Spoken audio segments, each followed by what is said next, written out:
मेरे समस्त दोस्तों को, साथियों को, भाई बहनों को, बड़े बुज़ुर्गों को तहे दिल से नमन। राम राम, सत श्री अकाल, अस्सलाम वालेकुम, सत साहिब। दोस्तों, बहुत बार इस बात का उल्लेख हुआ है कि वो पूर्ण परमात्मा कौन है और वो कैसे मिलेंगे, कहाँ हैं, कैसे हैं, किन किन महापुरुषों ने, संतों ने, उन हंसों ने मिले हैं। इस बात का उल्लेख बहुत सारे वीडियो में हम कर चुके हैं। आज हम उस परम संत, महापुरुष और उन हंस के बारे में चर्चा करेंगे जिन्होंने उस परमात्मा को पाया और उनका स्वरूप बने। परमात्मा को प्राप्त करने के बाद जो उल्लेख किया है, जो कलम तोड़ महिमा गाई है, वो विस्मरणीय है। एक गजब का उल्लेख है, गजब का विवरण है। इस कथा की शुरुआत करता हूँ।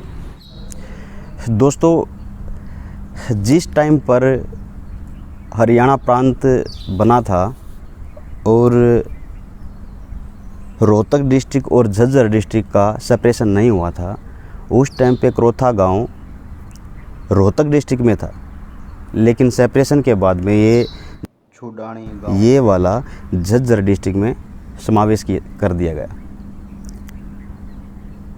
और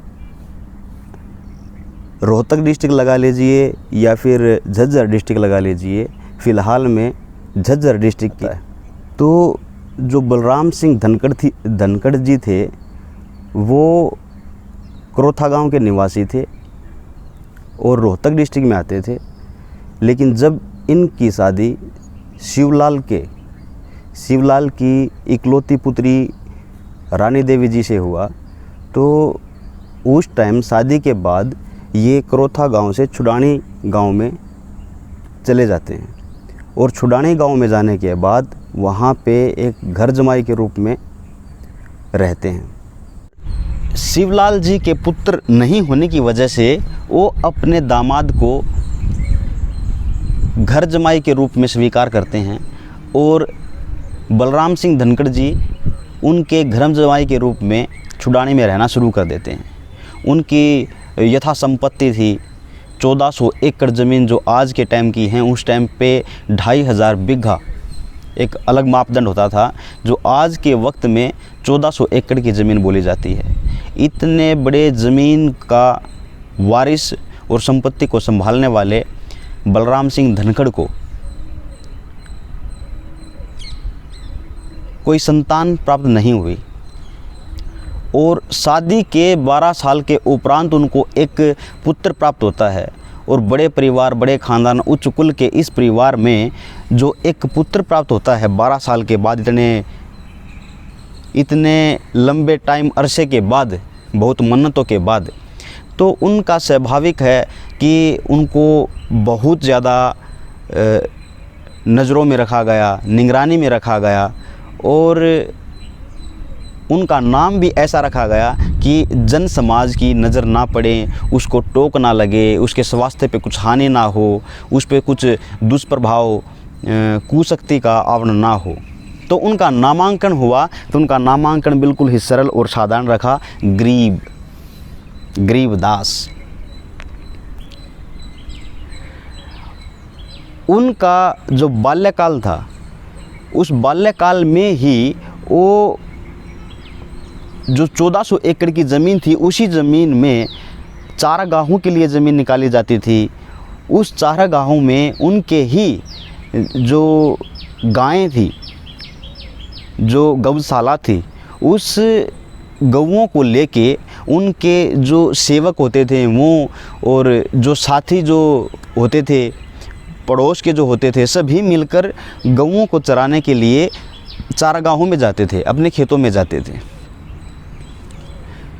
तो एक बार की ये घटना घटती है कि जब वो 10 वर्ष के थे, 10 वर्ष की आयु में अपने गवालों साथियों के साथ में मिलकर अपने चारागाहों में चराने के लिए जाते थे। और वहाँ की व्यवस्था होती थी कि कुछ समय अंतराल के लिए खेतों की रखवाली करेगा और उसका जब रेस्ट टाइम होगा, विश्राम का समय होगा, तो वो आके विश्राम करेंगे और जो दूसरे गवाले थे वो उनकी जगह पे जाके खेतों की सीमा पर जाकर खेतों की रखवाली करेंगे, जो फसल थी उसकी रखवाली करेंगे और चारागाहों में उन गऊओं को चराने के लिए छोड़ दिया जाएगा।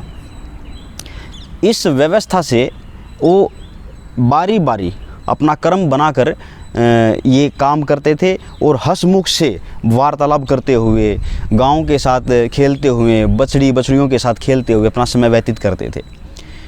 तो इसी कार्यक्रम में, इसी क्रियाक्रम में वो करते करते समय व्यतीत होता था। और जब उन गरीबदास जी महाराज की आयु मात्र 10 वर्ष की थी, उस 10 वर्ष की आयु में एक बार जब वो अपने गवालों के साथ गए हुए थे, तो दोपहर के समय में खाने के टाइम जब वो विश्राम पे बैठे हुए थे, खाना खा रहे थे, उस वक्त एक जिंदा रूप बनाकर, जिंदा महात्मा का वेश बनाकर वो परमपिता परमात्मा, असंख्य ब्रह्मांडों के मालिक, वो सबसे बड़े ईश्वर परमेश्वर, वो खुदा जिंदा महात्मा का रूप बनाकर आए और सामने से देख रहे हैं। जब एक साधु आ रहा है तो स्वाभाविक है कि उस वक्त के दौर में एक आतिथ्य सत्कार बहुत गजब का होता था, जो शायद आज बहुत कम देखने को मिलता है। राहगीर होने से, अनजान होने से और कोई अतिथि होने से, कोई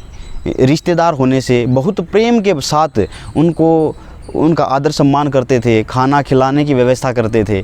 तो ऐसे ही दोपहर के वक्त में इतनी धूप के टाइम पे जब उन जिंदा महात्मा को देखा तो वहाँ के गवाले आतिथ्य सत्कार से उनका स्वागत किया और उनको खाने के लिए निमंत्रण किया कि आइए महात्मा जी, खाना परोसा हुआ, आप खाना खाजिए। उनके इस सम्मान को देखकर जिंदा रूप में वो परमेश्वर बोले कि भाई मैं इस लोक का खाना नहीं खाता। तो बोले कि आप किस लोक से आए हैं फिर? तो उन्होंने जवाब दिया कि मैं सतलोक से आया हूँ, सचखंड से आया हूँ, सतधाम से आया हूँ। तो साधु गवालों ने सुनकर अचरज माना, लेकिन इतना नहीं, क्योंकि जो साधु संत होते हैं अपनी दिव्य शक्ति से, अपने ज्ञान से, अपनी अंतर आत्मा का जो उनका प्रकाश होता है, उससे वो स्वाभाविक ही आध्यात्मिक लाइन के ही शब्दावली से चर्चा करते हैं। तो उन्होंने सोचा कि ठीक है, स्वाभाविक उन्होंने इन बात को सुना और उन्होंने कहा कि ठीक है, आप वहाँ से आए हैं तो वो कितनी दूर है? आपका सतखंड जो सचखंड है कहाँ है? बोला कि वो 16 शंख कोश की दूरी पर है। तो गवालों के मन में ये बात आई कि भाई 16 कोश की दूरी पर कोई गांव होगा, उस जगह का नाम होगा, तो चलो वहाँ से आए होंगे।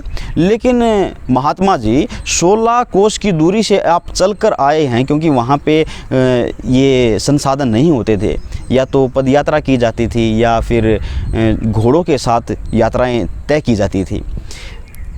तो गवालों ने उनसे आग्रह किया कि हे प्रभु, आप इतनी दूर से चलकर आए हैं तो स्वाभाविक भूख तो आपको लगी होगी, तो आप खाना तो खाइए ना। बोला कि भाई मैं ये खाना नहीं खाता। तो बोला कि फिर आप कौन सा खाना खाते हैं? ये खाना नहीं खाता तो मतलब कौन सा खाना खाते हैं? तो प्रभु ने उनको कहा कि मैं सचखंड का खाना खाता हूँ और मैं यहाँ पे कवारी जो बछिया होती है, नॉन टच, यानी कि जो गर्भ से ना हो, पवित्र, उस गाय का दूध पीकर मैं निर्वाह करता हूँ। अगर यहाँ पे पीना पड़ा तो मैं ऐसा पीऊँगा। तो उन्होंने हंस के कहा कि महात्मा जी, अगर आपको ना खाना हो तो ठीक है, आपकी इच्छा है, लेकिन ये कौन सी बात कि आप एक कवारी बछिया का दूध पिएंगे? ये तो संभवतः नहीं है ना, नहीं हो सकता। उसी दौरान वो छोटे से बच्चे गरीबदास जी महाराज उठे, मन मगन मस्त होकर भागकर अपनी बच्चिया के पास गए। उसकी प्यारी बच्चिया थी और उसको पकड़कर उसको लाड से, प्रेम से, दुलार से उसको खींच कर लाते हैं और प्रभु के सामने खड़ा कर देते हैं। बोलते हैं कि महात्मा जी, इतनी छोटी बच्चिया है, इनको ना तो सतन है, न दूध देने की इसकी उम्र है, तो ये दूध कैसे देगी? तो प्रभु ने प्रेम भरी नज़रों से उस हंस की तरफ देखा जिनके लिए वो आए थे। उनको कहा कि बेटा ये देगी, दूध भी देगी। आप एक स्वच्छ बर्तन कीजिए, साफ़ सुथरा जो बर्तन है उसको धोकर लेके आइए, इनके नीचे रखिएगा उस पवित्र बर्तन को, पात्र को। वो छोटा सा लड़का गया, भाग के उसको बर्तन को लेके आया और उनके नीचे उस बर्तन को रखा। प्रभु ने उस कंवारी बच्चिया के कमर पर हाथ रखा, आशीर्वाद दिया और उनके स्तन बड़े हुए और दूध अपने आप स्रावित हो रहा है। वो बर्तन भरने के बाद वो अपने आप ही दूध बंद हो गया। अब बोला कि देखो भाई ग्वालो, दूध दिया ना। कंवारी बच्चिया ने दूध दिया और ये दूध नहीं, ये अमृत है, ये यहाँ का दूध नहीं है, ये सचखंड का दूध है। वो सनातन धाम से आया है, उस पूर्ण परमात्मा के उस ग्रह से आया है, ये उस लोक से आया है। इस चीज़ को देखकर सब आश्चर्यचकित हो गए और डर गए, भय से बोले कि ये तो जादू का चीज़ तैयार की है, ये तो जादू है। और उन्होंने कहा, परमेश्वर ने कहा कि भाई ये वाला दूध बार बार नहीं मिलता, ये अमृत आपको दोबारा से बार बार ऐसे नहीं सौभाग्य से मिलता, तो अगर आपको पीना है तो पीजिए। परमात्मा ने उसको उठाया और उस बर्तन से आधा दूध पी लिया, आधा दूध बच गया। तो उन ग्वालों को उनको कहा कि अगर आप इच्छुक हैं तो इस अमृत का पान कर सकते हैं। लेकिन ग्वाले सब डर गए, भयभीत हो गए और वहाँ से उठकर चल पड़े कि यह जादू टोने का दूध है, हम नहीं पिएंगे, पता नहीं क्या मृत्यु हो जाए, पता नहीं क्या कुछ हो जाए। तो उठ के चले जाते हैं। वो 10 साल के मात्र छोटे हैं बच्चे, अबोध बच्चा वहाँ पे बैठा रहता है और कहता है, मालिक ये दूध मुझे दे दीजिए, ये अमृत पान कब कब करने को मिले। उन्होंने उस दूध को, उस अमृत को लिया और गट गट करके पी गए। ये उस पूर्ण परमात्मा के परमहंस की कहानी है। दोस्तों, ये जो अमर कथा है, पवित्र कथा है, ये बहुत लंबी है और इस लंबी कथा को हम छोटे छोटे भागों में बना करके आपके समक्ष लेके आएंगे। तो आप संयम रखें, एक वीडियो को सुन के फिर से अगले सिरे वाली जो वीडियो है, जो भाग है, उसको देख करके इस अमर कथा के बारे में जानिएगा।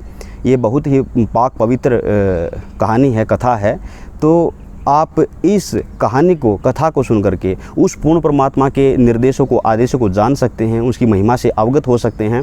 तो दोस्तों, अपना मन, नियत, मंथन और विचार बना करके इस कथा को और इन आध्यात्मिक लाइन की हर एक पहेली को मन से, मार्मिकता से धीरे धीरे सुनते सुनते, सुलझाते सुलझाते इस ज्ञान को समझिएगा। ये बहुत ही महत्वपूर्ण ज्ञान है और अपने जीवन को रूपांतरित करने के लिए, अपनी इस उलझी हुई गुत्थी को सुलझाने के लिए, जीवन के अनमोल जीवन के इस रहस्य को समझने के लिए, इस पथ पर आने के लिए, इस मार्ग पर आने के लिए, हर एक देव की महिमा, हर एक देव का सतर को जानने के लिए और उनसे बढ़ने वाले जो ऊपर वाली जो शक्तियाँ हैं उनके बारे में जानने के लिए यह एक महत्वपूर्ण है।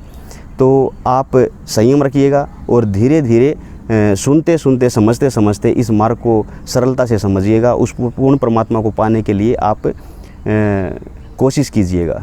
तो दोस्तों, ये संवाद को लेके हम अगली वीडियो में मिलेंगे। अमर कथा के शेष वार्तालाप को, इस अमर कथा को हम अगली वीडियो में लेके आएंगे। तब तक के लिए संयम रखिएगा और इस रियल रिलीजियन चैनल को सब्सक्राइब कीजिएगा, वीडियो को लाइक कीजिएगा, अपने सब दोस्तों में, मित्रों में, साथियों में, सगे संबंधियों में इस वीडियो को शेयर कीजिएगा, ताकि इस अमर कथा से और इस अमर ज्ञान से हर एक वाकिफ़ हो सके, समझ सके और अपने जीवन को बदल सके, उस परमात्मा को पाने के लिए उस रास्ते पे, मार्ग पे आ सके, उस परमात्मा के बारे में जान सके। तो दोस्तों, मिलते हैं नेक्स्ट वीडियो में, तब तक के लिए नमस्कार।